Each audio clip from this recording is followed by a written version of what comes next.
Assalamualaikum warahmatullahi wabarakatuh. Oke, untuk hari ini kita Zoom ya, adik-adik sekalian, mbak-mbaknya, mas-masnya, dikarenakan saya tidak bisa hadir langsung untuk perkuliahan hari ini. Jadi sebelum itu mulai untuk materi hari ini, marilah kita berdoa menurut kepercayaan masing-masing. Berdoa mulai.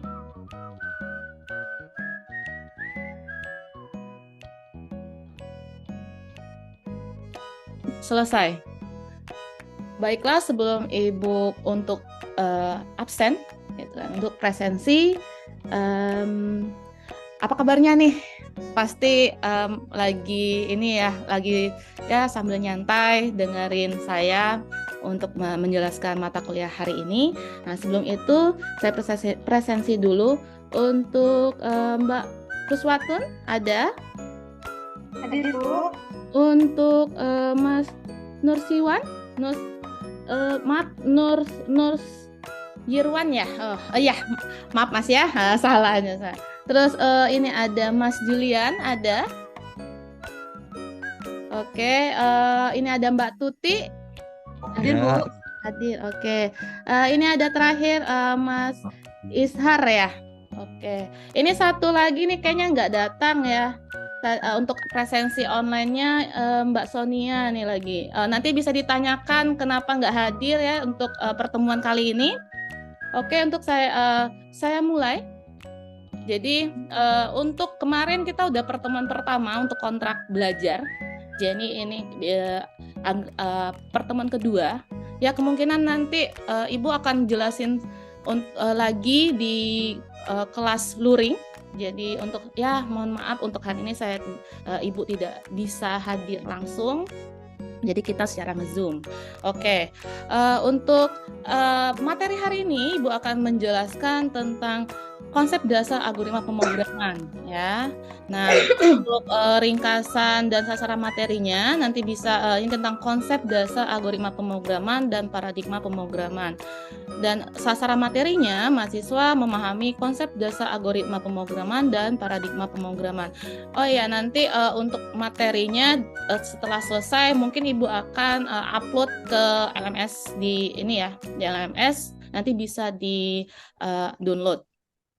Lanjut, nah ini adalah ilustrasi, jadi ada logika, nanti langsung ke algoritma dan diimplementasikan ke bahasa pemrograman dan menjadi informasi yang biasa kita gunakan kayak gitu. Nah, kalau dari ilustrasi itu apa sih logika gitu? Atau algoritma ada yang bisa jawab gitu kan? Saya, Bu. Oke, boleh. Saya, Bu. Ya, boleh. Logika itu akal, penalaran, alur berpikir gitu, Bu. Sedangkan kalau algoritma itu struktur atau terstruktur gitu, Bu. Yang sistematis, Bu. Atau langkah-langkah gitu, Bu. Alur gitu, Bu.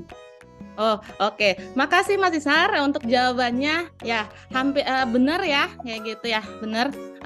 Jadi untuk logika itu akal, penalaran, pemikiran. Jadi dia logika itu identik dengan itu. Nah, jadi logika itu ilmu yang memberikan prinsip-prinsip yang harus diikuti agar dapat berpikir valid menurut aturan berlaku. Dan misalkan untuk bahasa Yunaninya itu dia logika itu logos atau ilmu. Jadi ilmunya yang mengajarkan cara berpikir untuk melakukan kegiatan dengan tujuan tertentu. Nah, untuk algoritma, apa sih algoritma? Jadi algoritma itu dia lekat dengan logika. Jadi kemampuan manusianya bisa berpikir dengan akal. Jadi kan misalkan ada suatu permasalahan, nah, dia akan menghasilkan suatu kebenaran yang bisa dibuktikan dan bisa dapat diterima oleh akal seperti itu. Jadi ada juga menurut Ja'far Muhammad, jadi Bapak Ja'far Muhammad Ibnu Musa al-Khawarizmi. Jadi beliau ini ilmuwan Arab. Ya, jadi algoritma itu berasal dari beliau sebenarnya. Nah, ini dia beliau mengatakan bahwa algoritma itu urutan penyelesaian masalah yang disusun secara sistematis menggunakan bahasa logis untuk memecahkan suatu permasalahan. Jadi dia sekumpulan langkah-langkah ya, mirip tadi apa kata kunci yang diberikan oleh Mas Ishar tadi kayak gitu. Nah, untuk algoritmanya definisinya sebagai metode yang terdiri dari langkah-langkah terstruktur untuk mencari solusi suatu masalah dengan bantuan komputer.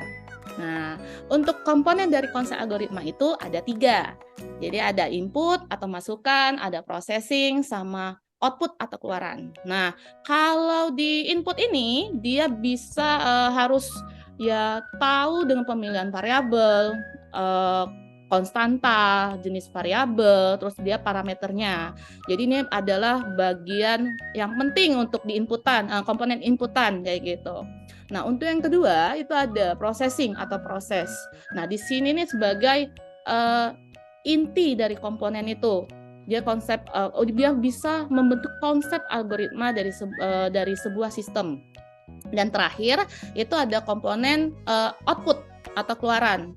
Nah, di sini nantinya yang jawaban dari input, terus ada diproses. Nah, di outputnya dia akan mendapatkan suatu jawaban dari sebuah permasalahan dengan menggunakan sistem pemrograman algoritma. Nah, ini ada tiga cara sebenarnya untuk cara umum untuk menuliskan algoritma. Yang pertama itu ada uraian deskriptif, pseudocode, sama flowchart. Untuk deskriptif itu dia di sini dibilangnya notasi alami seperti itu. Jadi penulisannya biasa seperti kita bikin misalkan resep biasanya kalau ibu-ibu kita, mama-mama kita gitu kan, hobi cara membuat donat gitu kayak gitu. Terus di uraian deskriptif ini itu cara menulis instruksinya harus dilakukan dengan bahasa yang jelas. Terus dia ada tiga bagian susunan. Yang pertama itu judul atau headernya, deklarasi atau dictionary-nya, dan deskripsi. Nah, misalkan contohnya seperti ini, dalam kehidupan sehari-hari kita pasti pernah ya, ibu kita kalau kita mau ngantar sekolah, berarti kan bikin sarapan dulu nih. Nah, ini ada cara membuat nasi goreng, itu judul algoritmanya. Dan bagian deklarasi itu pasti ada alat-alatnya, misalkan ada wajan, ada bahannya gitu kan, ada nasi, ada bumbu, ada kompor, minyak goreng gitu. Nah, untuk bagian deskripsinya itu adalah langkah-langkah atau yang sudah terstruktur tadi. Yang pertama itu nyalakan kompor gas, letakkan wajan di atas kompor, tuangkan sedikit minyak goreng, masukkan bumbu dalam wajan, tuangkan nasi, berikan sedikit garam, rasakan pas atau tidak bumbunya, jika kurang tambahkan garam, dan terakhir nasi gorengnya siap disajikan kayak gitu. Nah, yang kedua ini ada pseudocode atau kode semu. Nah, ini notasinya menyerupai pemrograman tingkat tinggi. Untuk struktur algoritmanya itu ada bagian kepala, header, hampir sama tuh ininya, judul yang uraian deskriptif. Yang kedua ini ada deklarasi, ada definisi variabel, deskripsi, ini rincian langkahnya. Nah, ini adalah contoh pseudocode. Jadi dia sudah pakai menggunakan penulisan pemrograman. Jadi pakai Corin New biasanya itu ukuran 10, fontnya 10. Jadi di sini misalkan algoritma luas persegi panjang. Jadi di sini misalkan panjangnya sudah diketahui, panjang dan lebarnya sudah diketahui. Terus bagian kedua ini ada deklarasi. Ini adalah ada variabelnya ada var panjang, lebar, luas, dan tipe datanya menggunakan integer karena ini bilangan bulat. Misalkan kita masukkan nilainya bilangan bulat, dan deskripsinya ini panjangnya sudah ada nilai. Misalkan kita kasih nilainya 6, lebarnya 2, terus untuk luasnya panjang kali lebar, dan untuk outputnya ini nanti kita kalau di pseudocode gunakan kata write gitu. Nah, untuk yang terakhir ini ada flowchart atau diagram alir. Jadi untuk penulisan algoritma. Nah, untuk flowchart itu merupakan suatu penggambaran dari alur jalannya suatu program yang kita buat. Nah, ini biasanya flowchart ini dibuat untuk perencanaan program. Nah, fungsinya untuk mengevaluasi jalan suatu program sebelum direalisasikan dalam bentuk sintak program. Nah, di sini ada simbol flowchartnya, macam-macam, ada terminal, ada proses, ada output input, terus ada decision. Jadi di sini ada bisa adik-adik mbak-mbak masnya untuk melihat simbol-simbolnya ada banyak, Ibu kasih contohnya sedikit, sebenarnya masih banyak ada simbol-simbolnya. Nanti bisa sambil cari ya, jadi sambil kita nge-zoom, sambil ada yang googling gitu, nggak apa-apa. Yang penting tetap on dengerin Ibu untuk menjelaskan. Oke.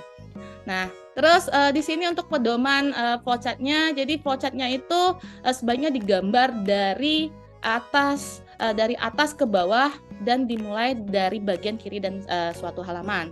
Yang kedua, jadi kegiatan di dalam flowchart harus ditunjukkan dengan jelas. Nah, yang ketiga, jadi flowchart-nya itu ditunjukkan dari mana kegiatan dimulai, di mana akan berakhir gitu. Terus yang selanjutnya, masing-masing kegiatan di dalam flowchart sebaiknya menggunakan suatu kata yang mewakili suatu pekerjaan. Dan masing-masing kegiatan dalam flowchart harus di dalam urutan yang tepat. Dan selanjutnya, kegiatan yang terpotong akan disambungkan ke tempat lain harus ditunjukkan dengan jelas menggunakan simbol penghubung yang benar. Jadi dia pakai konektor gitu. Nanti ada simbol flowchart-nya banyak situ. Dan terakhir